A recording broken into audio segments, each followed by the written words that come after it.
Welcome to this memory seminar. In this short course, you will learn mnemonic techniques for memorizing names, definitions, and numbers. Ideas and words may be associated and recalled by means of mnemonics. Mnemonics is nothing more than a system of reminders.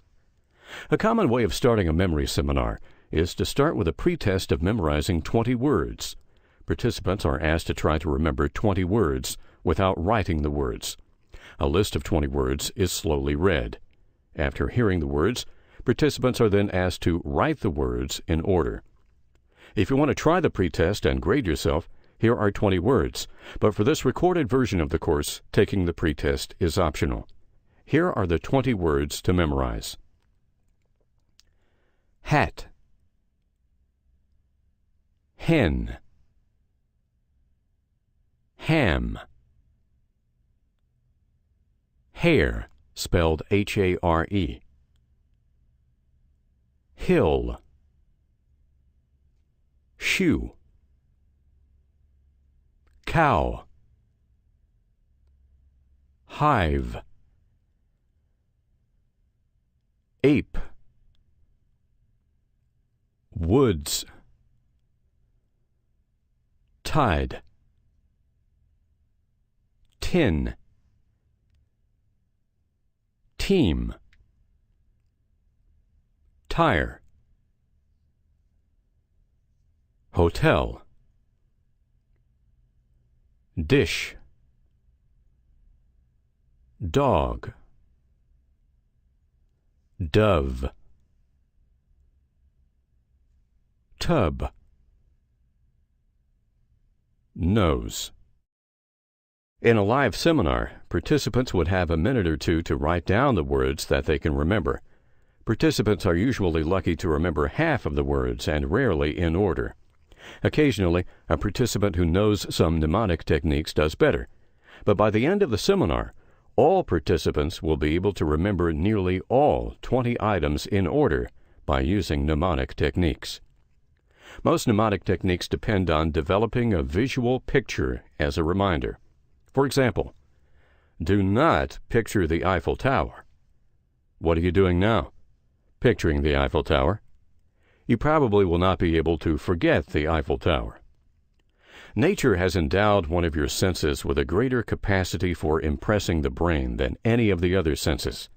An impression made on the brain by the sense of sight is many times stronger than one made by any of the other senses.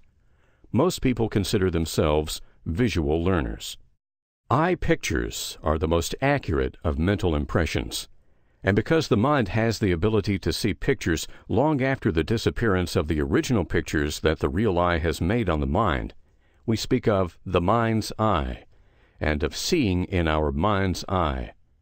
Another name for the mind's eye is visualization.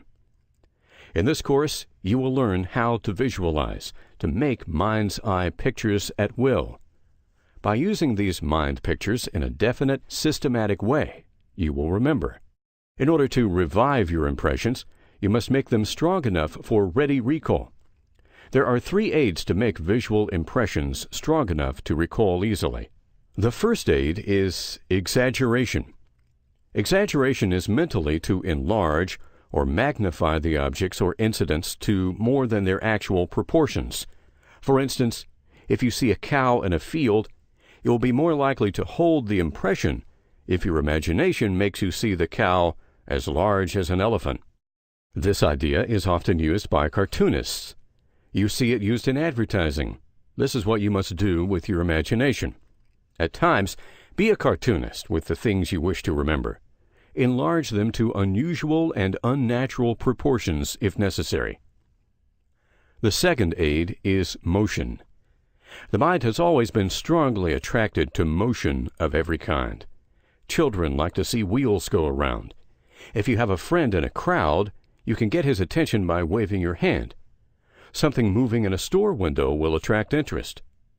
Noticing motion is probably a survival instinct. Our ancestors had to notice motion as a threat. The third aid is unusual associations. Occurrences that are out of the ordinary, unusual, and different from what we are in the habit of seeing impress us strongly. Take advantage of the fact that things out of the ordinary impress us more than those that are commonplace. In order to retain your visual associations, you must make them unusual. Some people find it helpful to make these associations grotesque, ludicrous, or even sexual. But we do not recommend the extreme use of this. Negative impressions or negative memories are more likely to be repressed or forgotten than positive ones. And why dwell on the negative? There is no limit to the use of exaggeration, motion, or the unusual in forming your mental pictures. You can picture a hat the size of a mountain. A nail could be the height of a telephone pole. You can picture it moving, swinging, falling, or flying.